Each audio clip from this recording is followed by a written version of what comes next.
Un multimillonario llegó a casa antes de tiempo y vio lo que su esposa le hizo a su madre adoptiva. El coche eléctrico se deslizó por la entrada con la suavidad de siempre. Las luces LED del garaje se abrieron como un telón. David Thompson apretó la llave un instante más de lo habitual, no por inseguridad, sino por costumbre. Volver a la casa que aún olía a té Earl Grey y a jabón de lavandería era su manera de detener el mundo, aunque fuera por unas horas.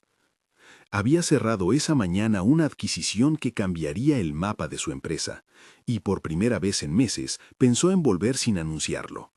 Quería sorprender a Ruth.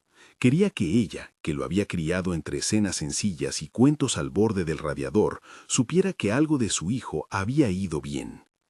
La mansión estaba impecable. Mármol italiano, cuadros modernos, un silencio pulcro que a muchos les habría parecido vacío y a otros artísticamente ordenado.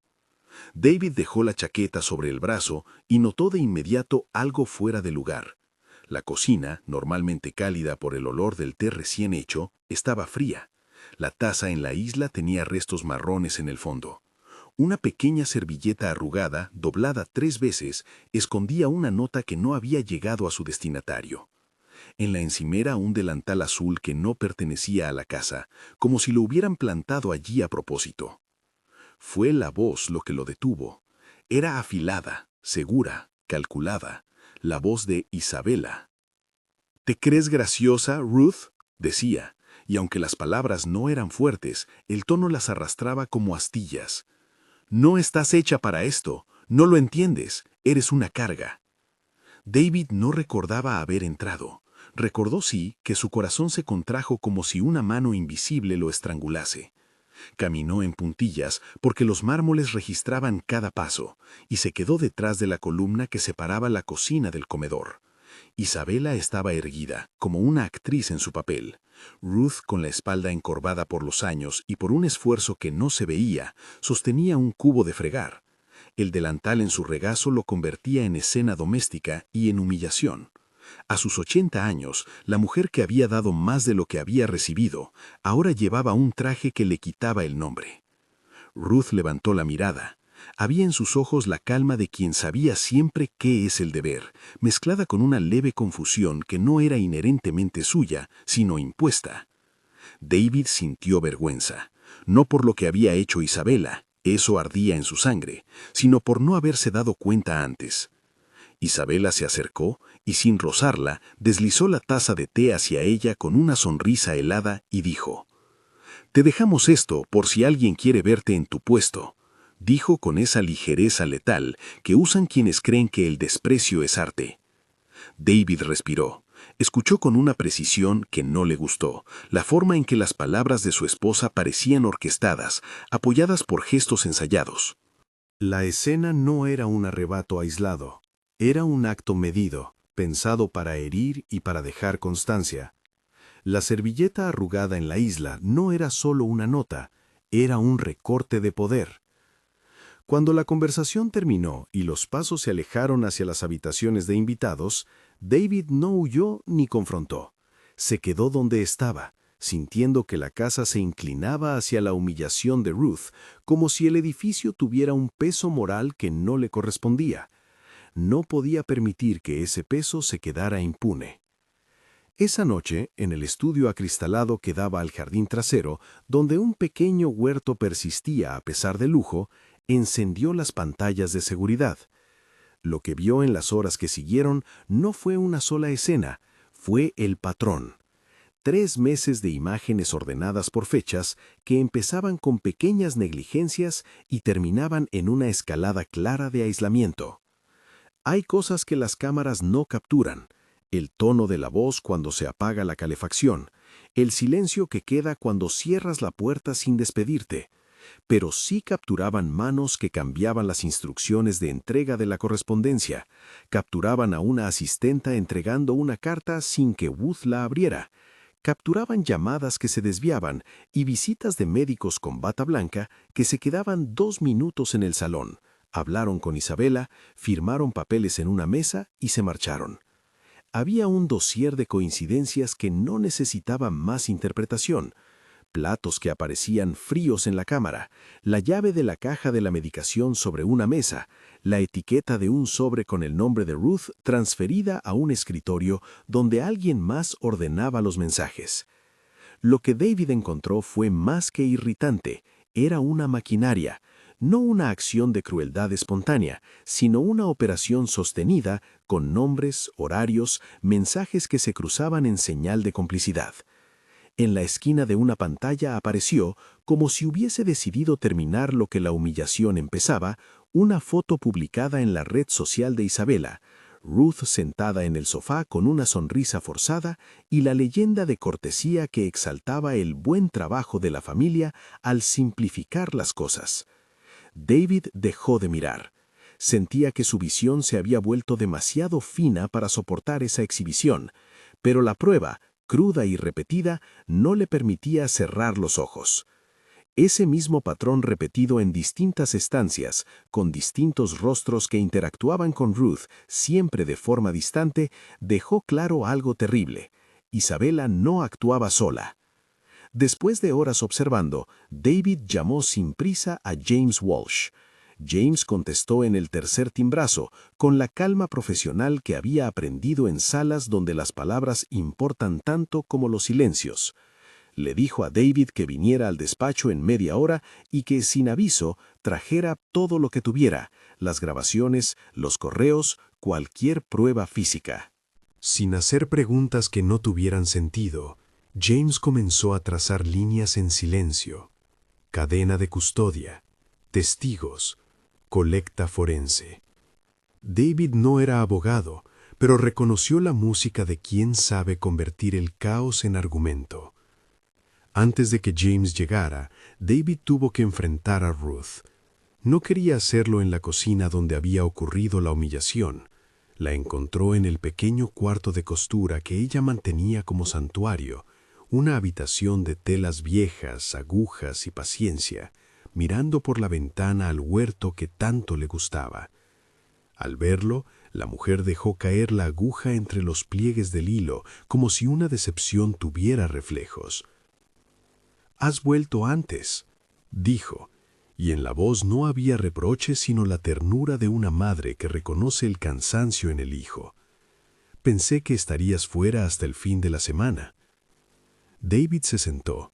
No quería preguntar desde la rabia, quería entender primero la magnitud de lo que había visto. «¿Cómo estás?», preguntó él con la voz rota por algo que no era exactamente pena ni ira, era mezcla de las dos. Ruth esbozó una sonrisa que había aprendido a protegerse con el tiempo. Su vida no se había sustentado en gestos grandilocuentes, sino en gestos pequeños, el modo de doblar un paño, la exactitud de una taza al medir la infusión. David la conocía desde niño, la conocía de noches de fideos y de manos calladas. Ella le respondió con la sencillez de quien no quiere ser carga. «Tengo mis días buenos y mis días lentos. Tú sabes cómo era cuando te llevaba al cole». No le contó el resto, no era de su naturaleza ventilar el desprecio ajeno. La conversación fue breve. David la abrazó. Ruth por instinto se dejó acoger. No dijo nada de la humillación como no se dice lo que avergüenza a uno mismo. Dejó que su hijo lo nombrara. David le prometió con la voz que se usa para sellar juramentos a los que uno no está acostumbrado, que iba a arreglarlo. No explicó cómo, y Ruth no preguntó. Confiaba en la forma en que un hijo protege. Antes de que James llegara, y mientras llamaba a Marcus Rivera, un investigador cuya reputación de exdetective impecable le había sido recomendada por un socio, David repasó mentalmente lo que necesitaban. Integridad de las grabaciones, testigos que no fueran empleados pagos por Isabela, comprobar la veracidad de las visitas médicas y algo que, ahora que lo pensaba, dolía más, la lista de personas que habían normalizado la humillación de Ruth. ¿Cuántas cenas? ¿Cuántas invitaciones? ¿Cuántas fotos de grupo con sonrisas impecables que ocultaban el gesto de apartar a quien sobra? Marcus apareció con una mochila que parecía pequeña para la fuerza de su carácter. Se conocían de oídas. Marcus había trabajado en casos de fraudes domésticos y sabía leer el tono de una casa. No llevaba presunción, llevaba protocolos. A David le gustó desde el primer apretón de manos, firme, sin necesidad de teatralidad. Marcus no pidió explicaciones triviales. Lo primero que dijo fue, no fuerzas. Documentación. Tendremos que hablar con el personal que no está comprometido y pedir informes de entradas y salidas. Y sobre todo, veremos todos los respaldos digitales. Hoy la verdad vive en dos sitios, en el objeto y en los metadatos. Explicó con cuidado que un respaldo digital no era magia. Requería procedimientos para no contaminar la evidencia. Si queremos poder usar esto en un juzgado o ante un medio serio, la cadena de custodia debe permanecer intacta. Yo extraigo, yo sello, y luego lo revisan los peritos, dijo. David agradeció la precisión. No quería venganza, quería justicia y restauración.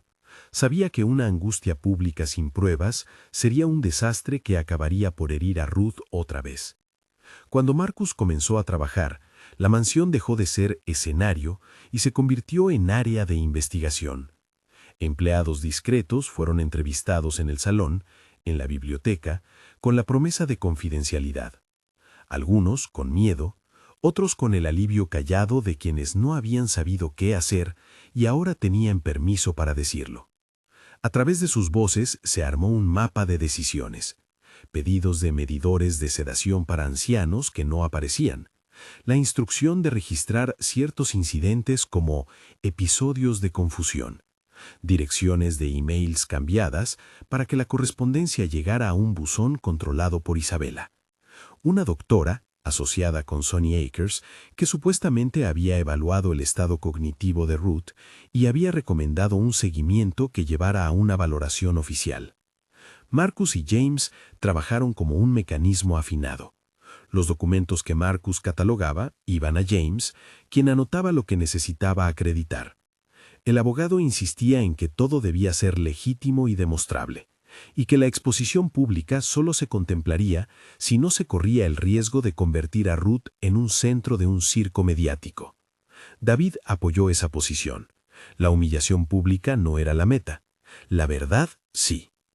Las siguientes semanas fueron un ejercicio de paciencia tensa. Los archivos de seguridad se descargaron con protocolos. Los historiales de correo se recuperaron con órdenes judiciales que James comenzó a preparar en silencio. Marcus habló con extrabajadores, con la asistenta que había dejado de venir por mala conciencia y con un técnico de Sonny Akers que con manos temblorosas confesó que le habían pedido documentos extra que no recordaba haber firmado. Había firmas, algunas auténticas, otras con trazos demasiado pulidos, demasiado iguales. La sospecha de forja vegetaba en la mesa como una planta que no se puede arrancar sin respuesta pericial. Entre tantas piezas, hubo un hallazgo que no permitía ya marginar la palabra conspiración. Un grupo de chat. No era un chat cualquiera. Era un grupo cerrado al que pertenecían nombres con perfiles muy claros. Jennifer Walsh y Patricia Sterling, entre otros.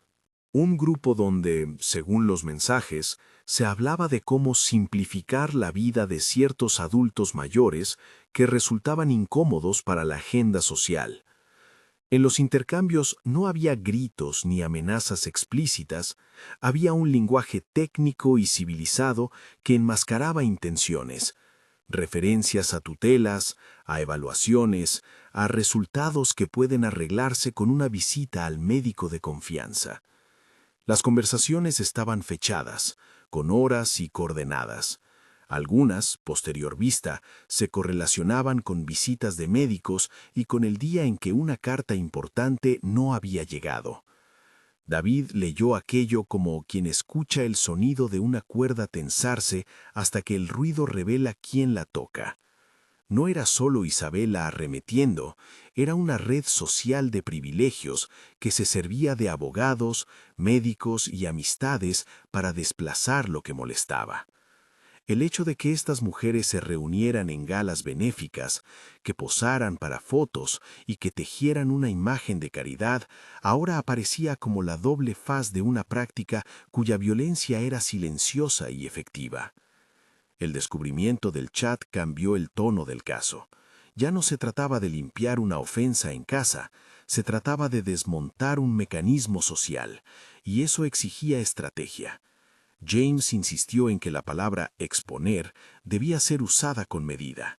Exponer para proteger, no para humillar, dijo en una de las reuniones con la mirada fija en David. Si vamos a acudir a la prensa, será con peritos que avalen, con cadenas de custodia, con testigos dispuestos a declarar. De lo contrario, nos devorarán a nosotros. David, que no acostumbraba a delegar cuando sentía que la justicia estaba en juego, aprendió a confiar en la diligencia de los otros. Marcus le mostró fragmentos del chat que dejaban ver complacencias y risas contenidas frente a la idea de apartar a alguien con pretextos médicos. Uno de los mensajes de una usuaria que se llamaba Patricia S. decía, en tono aparentemente lógico, un proceso de tutela bien llevado, y la familia agradece, evita confrontaciones, es lo más humano. La ironía era que, para esa mujer, lo más humano era arrebatar agencia. En medio de todo eso, David tenía que mantener la casa, la empresa y la vida pública que siempre había tenido. También debía cuidar a Ruth. La propia Ruth, lejos de ser un objeto pasivo en la historia, comenzó a dar señales de una dignidad que sacudía a cualquiera que la escuchara. En una tarde de lluvia, sentados en la cocina que empezaba a recuperar algo de calor, Ruth contó una historia de su juventud que dejó a David en silencio. No era una confesión dramática, sino un recuerdo sencillo. Llegó de niña a una ciudad que no era la suya. Trabajó en turnos de noche, se rompió las uñas lavando ropa ajena y aún así guardó un trozo de esperanza para David. Habló de reglas que constituyeron su brújula, respeto por quien te cuida y devolver con gratitud lo recibido. Cuando David le propuso que se mudara temporalmente a un apartamento con vigilancia, ella negó con la cabeza. «Mi lugar está aquí», dijo. «No porque necesite paredes caras, sino porque aquí está lo que hiciste con tu vida, y eso no se cambia por la comodidad». Esa madrugada, David no durmió. Repasó fotos escolares, viejos boletines y cartas que Ruth había ido guardando en una caja bajo su cama. Encontró entre ellas recortes de periódico con pequeñas notas sobre ejercicios de la comunidad, acciones de voluntariado. Lo que le dolió más fue darse cuenta de que la comunidad que Ruth había servido, en parte, la estaba dejando a un lado por una conspiración social moldeada en salones y contertulios. Marcus, que se movía como pez en agua en un ambiente donde otros se asfixiaban por el protocolo, encontró algo más. Grabaciones de audio de la propia Isabela con otras mujeres en las que hablaban sobre colocar a ciertos adultos en residencias con justificaciones blandas. En una de esas grabaciones, sin insultos explícitos, pero sí con un desprecio evidente, una de las interlocutoras sugirió que lo más prudente era insistir en señales de deterioro. «Se dice y se repite hasta que la historia es natural», dijo. La forma en que la frase se deslizó chilló a David como si la hubiera escuchado por primera vez en ese instante. La evidencia, sin embargo, no era aún condenatoria por sí sola. James recordó a todos que la verdad necesita testimonio experto. Llamó a una perita en documentos que, tras revisar papeles de Sonny Akers, notó discrepancias en fechas y firmas que no cuadraban. Reclamó la documentación completa y emitió un informe preliminar que hablaba de anomalías compatibles con manipulación, lenguaje técnico que abría puertas a investigaciones formales. En paralelo, la vida social de Isabela continuó como si nada sucediera. Organizó una fiesta de beneficencia que era su escena natural. Vestidos largos, brindis por causas nobles y titulares preparados. En esos círculos, la imagen era todo, y la verdad a menudo un trámite. David empezó a sospechar que esa gala sería la oportunidad perfecta para una exposición controlada. Había ahí, entre la glitter y las copas de cristal, una audiencia que valía más que la sala de un juzgado. la opinión pública de su círculo social y, por extensión, la prensa que siempre buscaba el resbalón de quien vivía en las alturas. La tensión crecía.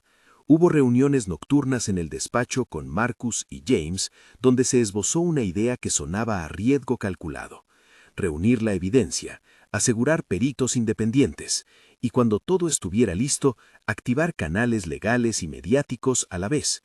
No era un acto de teatro, era una estrategia de contención para que la verdad tuviera la máxima potencia sin explotar en formas que pudieran lastimar a Ruth. Miniganchos comenzaron a colarse en la conversación. Lo que las cámaras registraron en 3 horas lo decía todo. No fue una acción aislada, fueron meses de planificación. Cuando la verdad sale a la luz, las caras cambian. Y después de uno de esos encuentros, cuando David aún sentía que su garganta se cerraba, se permitió un gesto casi infantil. Preparó una taza de té como lo hacía Ruth, midiendo la hoja con la misma exactitud que ella le había enseñado cuando era niño.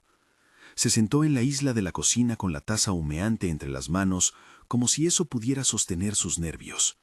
La taza estaba demasiado caliente, pero era su consuelo. Si esta historia está tocando algo en ti, suscríbete y quédate hasta el final para ver cómo se desenvuelve la verdad. Tras la primera ola de recolecta, Marcus entregó un informe que dejó claro lo siguiente: había indicios serios de maniobras coordinadas para deslegitimar la capacidad de Ruth de decidir por sí misma. No era un simple plan doméstico, era una estrategia social que usaba el lenguaje médico y las relaciones de poder para conseguir resultados. Entre los documentos había correos electrónicos donde se hablaba de simplificar el acceso a los bienes y de reubicar ciertas responsabilidades. En esos textos no había violencia explícita, pero las palabras encubrían una intención: borrar la voz ajena. Mientras tanto, en la mansión, Isabela comenzó a notar que algo se movía bajo ella. Al principio mostró indolencia, después irritación y finalmente frialdad calculada. Sus pasos se hicieron más medidos y sus caras más estudiadas. Empezó a recibir llamadas que no esperaba, periodistas con curiosidad, mensajes anónimos que insinuaban que alguien sabía. Intentó jugar sus cartas como siempre, sonreír en público, negar en privado y manipular pequeñas voces a su favor. Llegó a afirmar ante un asistente que todo era un malentendido provocado por una celosa ex o por empleados resentidos. Pero las piezas no cuadraban para ese guión tan simple. En la segunda fase de la investigación, Marcus pidió a David que mantuviera la calma. «No entres en la guerra de los nervios», le dijo. «Ellos juegan con el desgaste, nosotros con la evidencia». David obedeció, aunque no siempre fue fácil. En una cena de negocios, sonrió cuando debía y mantuvo conversaciones cortas, mientras por dentro reconstruía la lista de agravios. Su vida, por primera vez en años, se movía con una urgencia que no venía de los mercados ni de las cifras, sino de la obligación de devolverle a una mujer la dignidad que le habían intentado arrebatar. Hubo un episodio que marcó a todos. Una carta dirigida a Ruth que nunca llegó a sus manos. Era una invitación de un centro de voluntariado que ella había frecuentado. En las cámaras se veía claramente el momento en que alguien la apartó.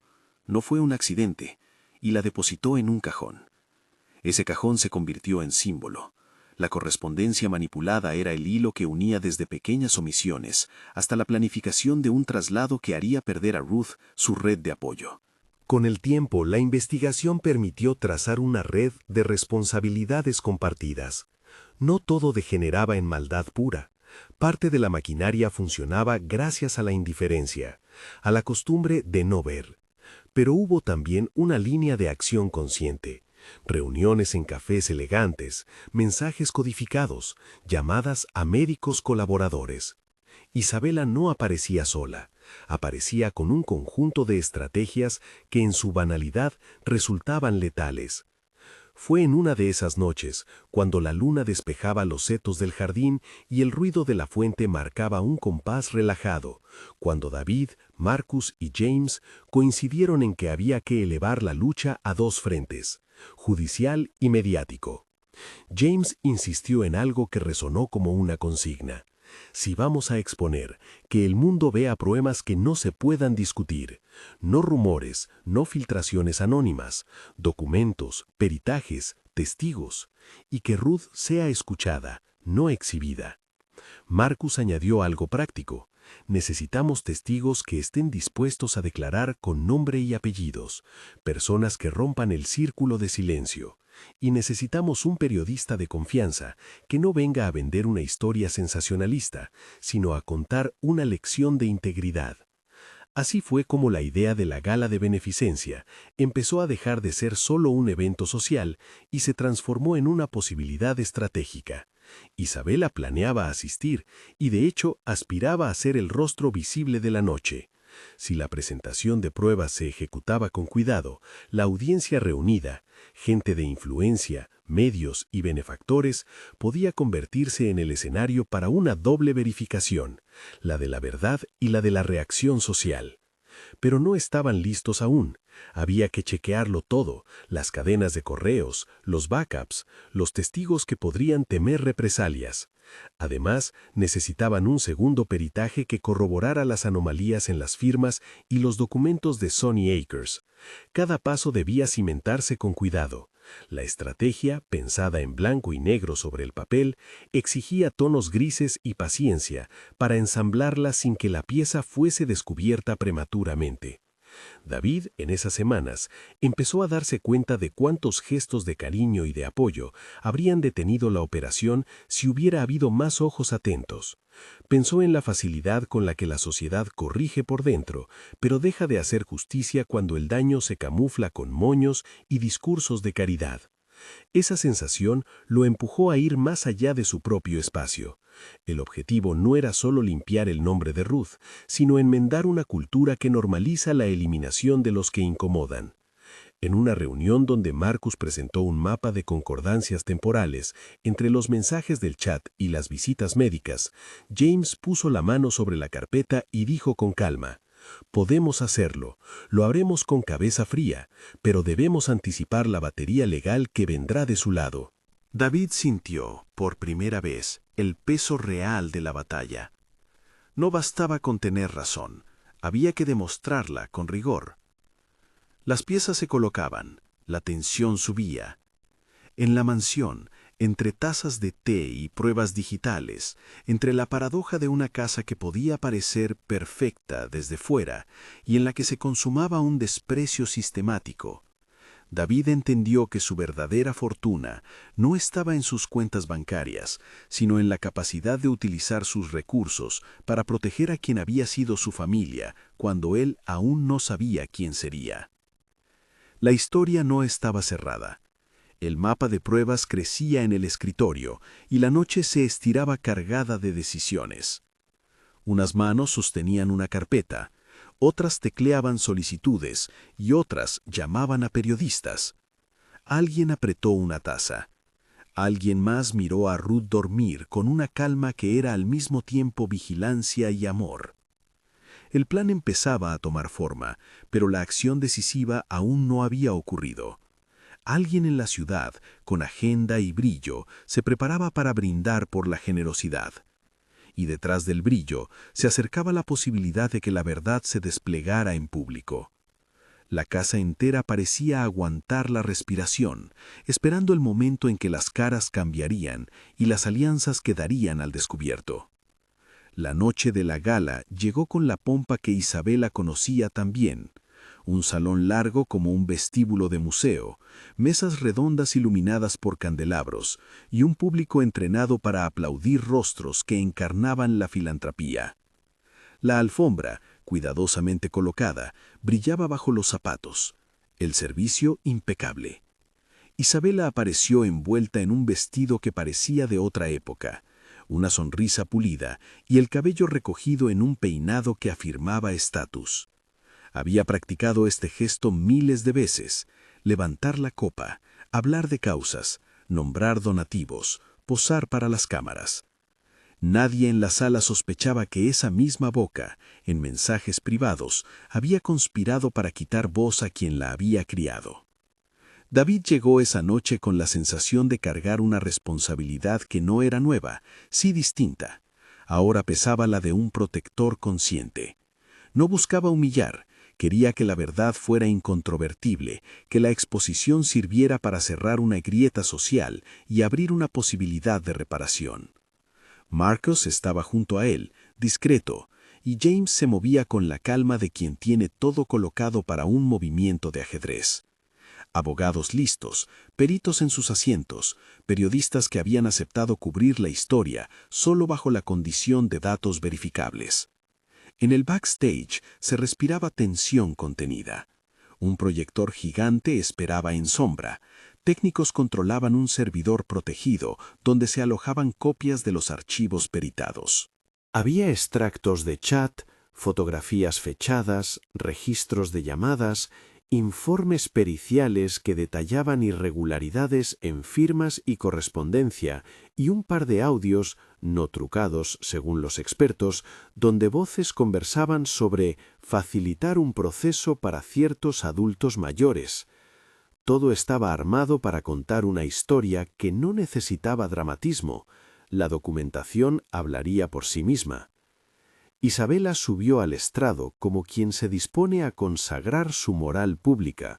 Habló sobre el valor del voluntariado, sobre la fragilidad de los mayores y sobre la responsabilidad de la comunidad.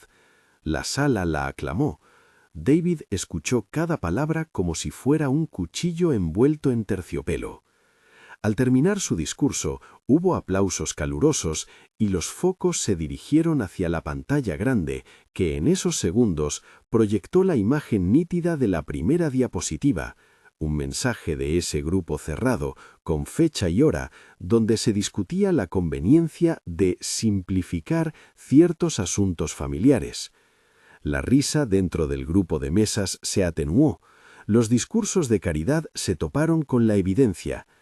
En la pantalla siguiente aparecieron correos donde se hablaba de desviar correspondencia, de organizar evaluaciones en Sunny Acres y de los nombres de médicos que, según los peritos, habían firmado documentos con anomalías en las fechas. Se mostraron fotos en las que Ruth, sola en una esquina de la casa, aparecía con una taza de té que en las cámaras se evidenciaba fría, un testimonio visual del patrón de trato indiferente. Uno a uno los fragmentos se sucedían, mensajes de la chat con risas enlatadas, la captura de pantalla de una conversación en la que alguien escribía «lo haremos por la noche cuando nadie lo note» y finalmente una nota de voz en la que una voz femenina, sin alzar demasiado la voz, hablaba de procedimientos para conseguir resultados. La sala dejó de ser un lugar de festejo. Los murmullos crecieron hasta convertirse en un rumor continuo. Algunas caras se palidecieron, otras miraron a Isabela buscando una explicación que no llegó. Ella intentó armar una defensa en el mismo atril, dijo que todo era un malentendido, que las conversaciones eran sacadas de contexto, que la intención había sido siempre el bienestar. Sus palabras flotaron, pero las pruebas, frías, se quedaron con los oyentes. En ese momento, algo inesperado ocurrió. Marcus puso en marcha un clip donde una voz mencionaba explícitamente la necesidad de crear episodios para justificar la intervención médica. La frase, pronunciada con esa banalidad que hace más daño, suspendió el aire. No era una acusación melodramática, era una confesión técnica. James, desde la mesa principal, dejó entrever que había solicitado a las autoridades la apertura de una investigación preliminar. La palabra investigación fue como un golpe seco. La noche, que había empezado en brillo, empezaba a desmoronarse. Isabela buscó rostro en la sala. Algunos le miraron con incredulidad, otros con una distancia que pocas horas antes habría sido impensable. Jennifer Walsh y Patricia Sterling, rostros conocidos del círculo, intercambiaron miradas y se notó un movimiento. Varias personas empezaron a ponerse de pie, no para aplaudir, sino para alejarse, para marcar una distancia que la complicidad ya no podía sostener. La prensa, previsiblemente, encendió teléfonos. Pantallas pequeñas comenzaron a registrar la escena. Unos minutos más tarde, las redes sociales, que siempre estaban atentas a las grietas del mundo de las élites, empezaron a llenar el hashtag con fragmentos de la proyección. Pero David no quería que aquello se convirtiera en un circo. Había un elemento que consideraba imprescindible: la voz de Ruth. La preparó a su lado, le ofreció una silla junto al escenario y, con respeto, le preguntó si quería decir algo. Ruth tuvo que decidir en segundos si exponerse. No fue una respuesta automática. Había en ella la costumbre de resguardar su vida privada como se protege un jardín. Sin embargo, se levantó. Caminó con paso lento, con pasos de quien conoce sus límites, y tomó el micrófono que le ofrecieron.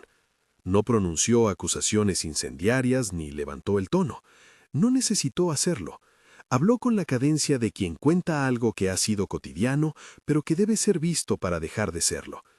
Contó fragmentos de su vida que nadie desconocía: cómo llegó, cómo trabajó, el significado de una taza de té. Habló de la dignidad que supone contar con la propia voz y del daño que produce quitarla. No citó nombres con aspaviento, habló de hechos y de sensaciones. Dijo, con una sonrisa franca, que la verdad no siempre entra por la puerta con ruido. A veces lo hace con papeles, con mensajes, con firmas. Los jóvenes del centro al que volvería a ayudar la escuchaban desde la primera fila, y algo en el gesto de esos chicos empezó a dibujar el inicio de otra narrativa, la de la reparación.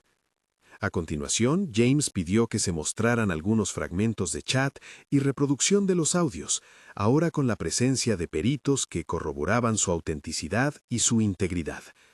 Un perito explicó brevemente, con un lenguaje claro y sin tecnicismos innecesarios, que los archivos habían sido extraídos preservando la cadena de custodia y que las marcas temporales eran consistentes con las fechas de las visitas médicas. Esa aclaración técnica, traducida a un lenguaje entendible por el público, fue decisiva para que la exposición no se percibiera como un golpe de teatro, sino como un acto fundado en evidencia.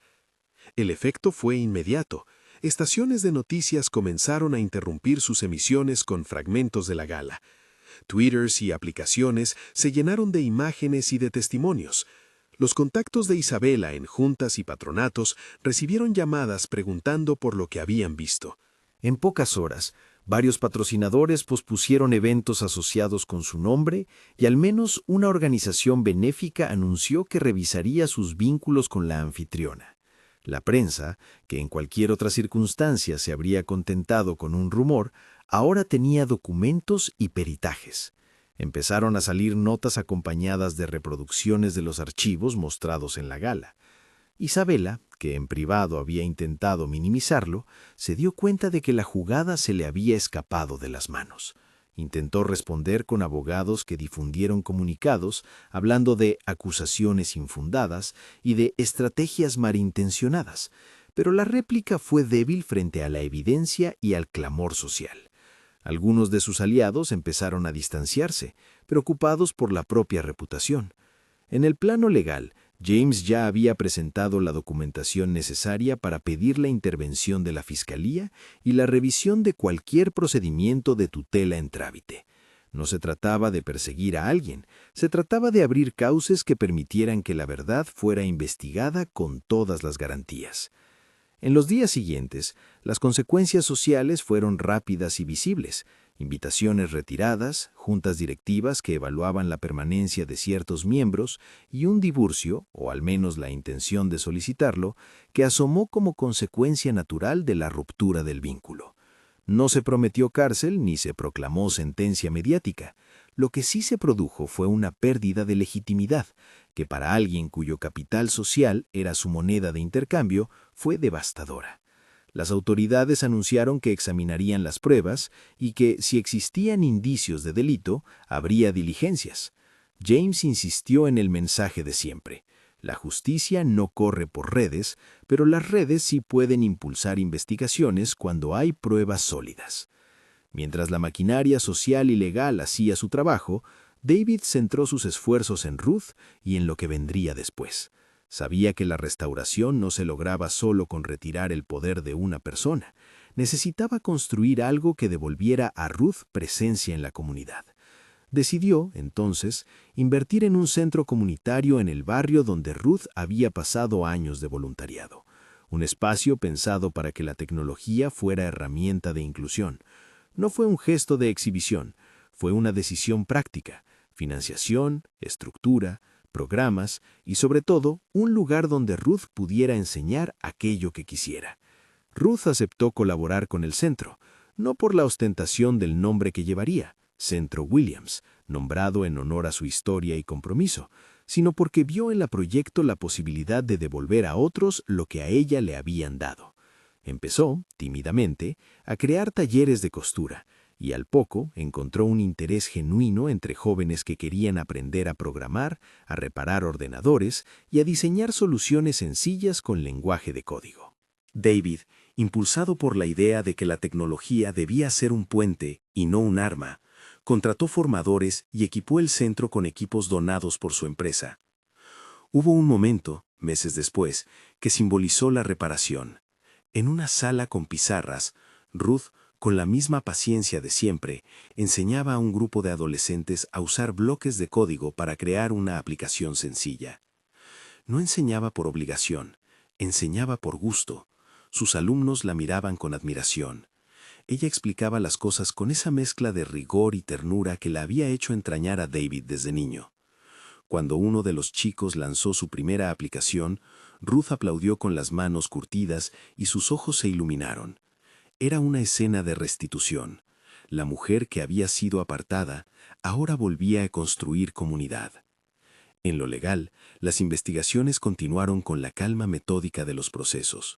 Hubo comparecencias, testigos, peritajes adicionales. James trabajó para que todo se tramitara con la mayor transparencia posible, porque David sabía que la dignidad de Ruth dependía también del respeto a la verdad procesal. Isabela emprendió una pelea legal con el intento de frenar ciertas publicaciones, pero la evidencia aportada por peritos independientes y los testimonios de empleados que había puesto por escrito hicieron que su defensa fuera menos sólida que esperaba.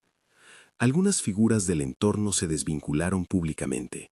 Patronatos revisaron sus códigos de conducta. Los médicos involucrados en las evaluaciones de Sonny Akers se vieron obligados a explicar inconsistencias en sus procedimientos. No es necesario narrar aquí cada paso del proceso judicial, que seguiría sus tiempos y sus procedimientos, pero sí decir que el caso abrió un debate público sobre la vulnerabilidad de los mayores, el abuso de poder y los mecanismos que las élites utilizan para desplazar incómodos sin que la comunidad lo advierta. David, después de los discursos y de los papeles, tuvo otra sorpresa. La comunidad respondió con una ola de solidaridad hacia Ruth. Vecinos que antes la veían como parte de la mansión empezaron a visitar el centro.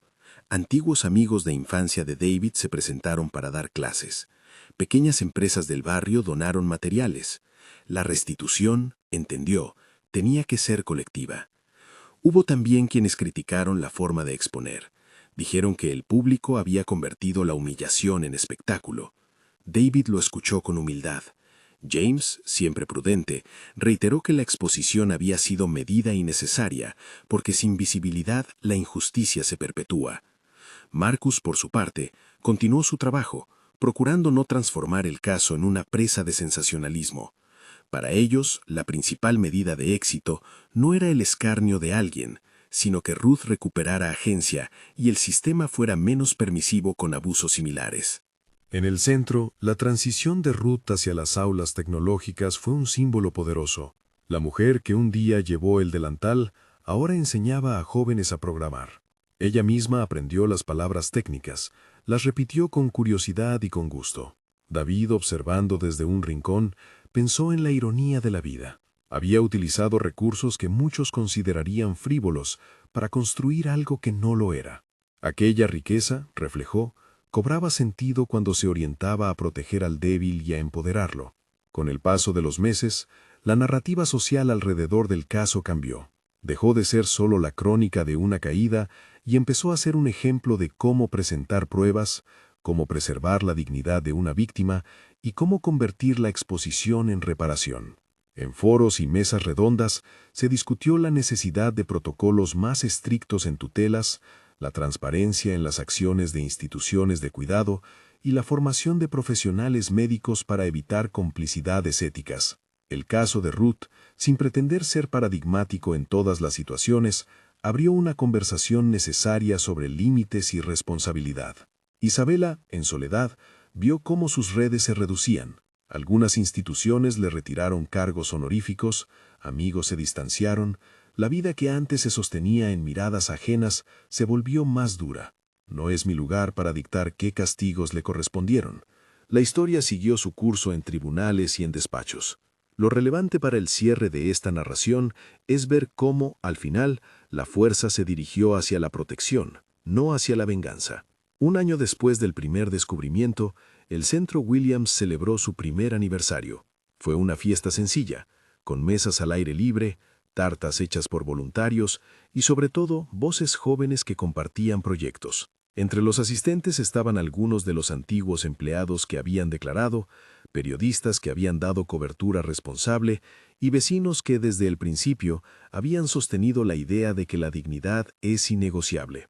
Ruth, con su pelo ya plateado y sus manos marcadas por el trabajo honesto, subió a un pequeño estrado y dijo, con la humildad que la caracterizaba, «No vine aquí a reclamar cariño, vine a compartir lo que sé.